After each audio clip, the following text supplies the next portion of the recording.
अस्सलाम वालेकुम, welcome back to my channel. अब हम ये एस टी 301 के 23rd लेक्चर की थर्ड हमारी एग्जांपल है, ये हम कर रहे हैं। तो स्टार्ट करते हैं। ये हमारी एग्जांपल है, if it rains an umbrella salesman can earn 30 per day, 30 per day. If it is fair, he can lose $6 per day. कि एक जो है हमारा एक सेल्समैन है जो है ना वो बारिश के दौरान ना अम्ब्रेला सेल करता है, जिससे उसको जो है अर्न होते हैं $30 पर डे। ठीक है, तो अगर जो है बारिश नहीं होती तो उसको पर डे जो लॉस होता है वो होता है $6 के। ज़ाहिर है जब बारिश नहीं होगी तो लोग अम्ब्रेला ख़रीदेंगे नहीं, और अम्ब्रेला ख़रीदेंगे नहीं तो लोगों को जो है उससे उस लोगों का नहीं बल्कि उसका सेल्समैन का जो है वो नुकसान होगा उससे। What is his expectation if the probability of rain is zero, के अगर 0.3 के अगर जो है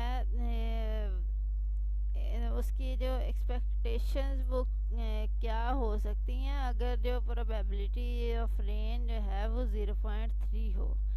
ठीक है, तो यहाँ हमारा सॉल्यूशन है। Let represents x represents the number of dollars the salesman earns, कि जो हमारे सेल्समैन ने जो अर्न किए हैं वो उसको एक्स के साथ उसको जाहिर करते हैं, लेट करते हैं। ठीक है, then x is random variable with possible values 6, 30 and -6, के जो उसके जो रैंडम वैल्यूज़ हैं वो हैं 30 एंड -6, एक्स की हैं वैल्यूज़ ये।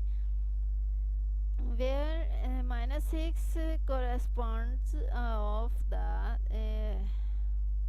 fact that the salesman losses। अब यहाँ वही वाली बात है कि जो ऊपर उन्होंने कहा था कि वो पर डे अगर बारिश नहीं होती है तो वो उसका जो है ना $6 का उसको लॉस होता है। ये वही वाला है -6।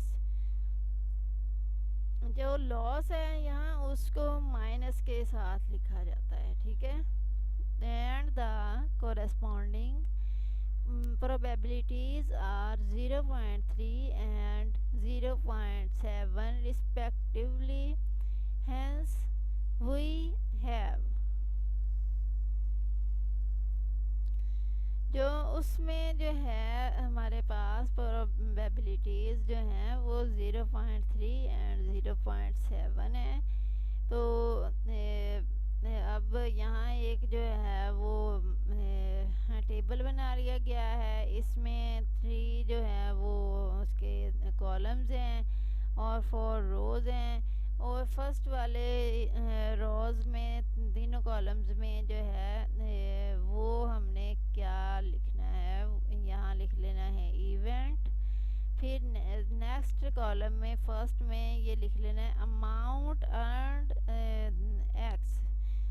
ठीक है, फिर probability P of x. Rain हमारी थी यहाँ, अगर रेन होती है तो वो अर्न कितना करता है $30। ठीक है, तो नो रेन मीन्स अगर रेन नहीं होती है, बारिश नहीं होती है, तो वो कितना उसको लॉस होता है यहाँ पे वो -$6। अब यहाँ प्रोबेबिलिटीज़ ये 30 रेन है, उस पे अगर जो है उसकी प्रोबेबिलिटी जो है वो 0.3 है। ये हमारी जो है यहाँ दी हुई थी रेन प्रोबेबिलिटी ऑफ रेन से 0.3। तो जो -6 जहाँ वो कर रहा है बहुत ज़्यादा, उसको जो नुकसान हो रहा है, उसका लॉस हो रहा है, वहाँ उसकी प्रोबेबिलिटी कितनी है? 0.7। तो जो यहाँ अब है टोटल, ये आ गया 1। क्यों है 1? आप देख सकते हैं कि 7 और 3 जो होता है 10 होता है, तो ये 1.00 आगे अगर हम ऐसे करें कि 1.00 हो, तो वो पॉइंट और उससे आगे वाले ज़ीरो जो हैं वो उनकी कोई वैल्यूज़ नहीं रहती हैं, इसलिए ये 1 आ गया। यहाँ ये देख लें आप, ये आ गया इसका आंसर। यहाँ पॉइंट, ठीक है, ये 0 0, ये जितने भी आगे ज़ीरो हों, ये इसमें जो है 1 ज़ीरो आ रहा है, ठीक है। तो वो यहाँ एक दफ़ा फिर से कर लेते हैं 1.0, ठीक है, ये इस तरह से आएगा। तो जब ये 1 जो है यही उसकी रियल वैल्यू है, ये पॉइंट और ये ज़ीरो जो है ये उसकी अब कोई अहमियत नहीं रही है इसमें, इसलिए इसको जो है ऐसे ही लिखा जाएगा 1।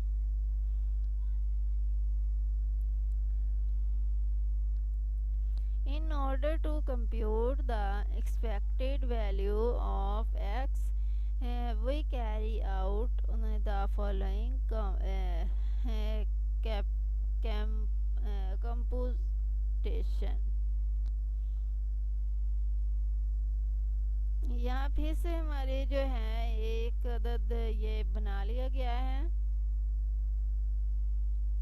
टेबल। अब इसमें जो है जो है हमारे कॉलम्स ले लिए गए हैं और 4 ही इसमें रोज़ हैं। अब फर्स्ट रो में जो है पहले लिखा हमारा इवेंट, सेकंड कॉलम में हमारा अमाउंट अर्नड $x, और फिर है प्रोबेबिलिटी p ऑफ x। अब ये जो है सारा कुछ वही वाला है जो ऊपर हमारा ये वाला टेबल में था, ठीक है। अब इसमें एक ही चीज़ जो है उसमें जो इजाफा कर दिया गया है इस कॉलम का, इसमें है x p ऑफ x। अब इसका क्या मतलब है कि जो है हमारा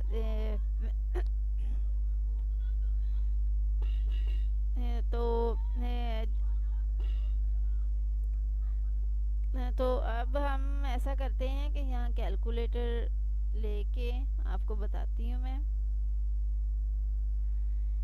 ये यहाँ हम रख लेते हैं, ठीक है। तो यहाँ हम देखते हैं 30 मल्टीप्लाइड बाय 0.3 इक्वल्स 9। ये देखें, ये इस तरह से आ गया, ठीक है। ये अब यहाँ आपका ये वाला तो ऑलरेडी बना हुआ है ये टेबल, ये या सारी की सारी चीज़ें तो यहाँ आ गई वैसे कि वैसे ही। और यहाँ जो है हमारा ये आ गया 9.0। ज़ाहिर है उधर जो है कैलकुलेटर में वो वाज़े तौर पे दे देता है कि 9 और पॉइंट और ज़ीरो जो है उसकी कोई अहमियत नहीं होती, इसलिए वो 9 ओनली उसने दिया है, ये 9.0 यहाँ लिख दिया है। यहाँ जो है हमारा ये करना क्या है, इसको इससे मल्टीप्लाई कर देना है, ठीक है। अब ये -6 कर देते हैं हम 6 माइनस नहीं 6 को हम कर देते हैं मल्टीप्लाइड बाय 0.7 इक्वल्स ये माइनस ये क्योंकि 6 को साथ किया यहाँ माइनस का था, इसलिए इसका जो है आंसर वो आ जाएगा -4.2। तो इसको जब हमने किया है कलेक्ट तो ये आ जाएगा ये क्योंकि ये माइनस का था, इसलिए जो जब अपोजिट वैल्यूज़ हैं तो इसलिए इसका जो है माइनस कर दिया जाएगा। ये ज़ीरो है, इधर से हासिल लिया तो यहाँ आ गया 10 में से 2 किए माइनस, तो ये 8 आ गया। ये 8 में से 4 गए तो माइनस किए तो ये 4 आ गया। 4.8 जो है ये इसका आंसर आया है।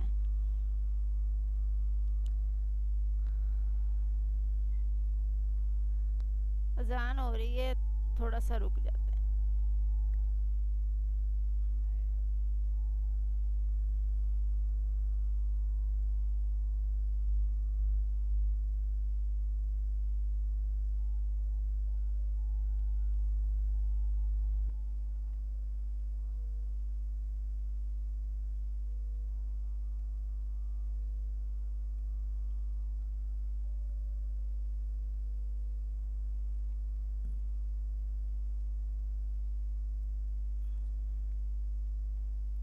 जी, अब यहाँ जो है ये हमने टेबल कर लिया है। नेक्स्ट है हमारा hence E of x equals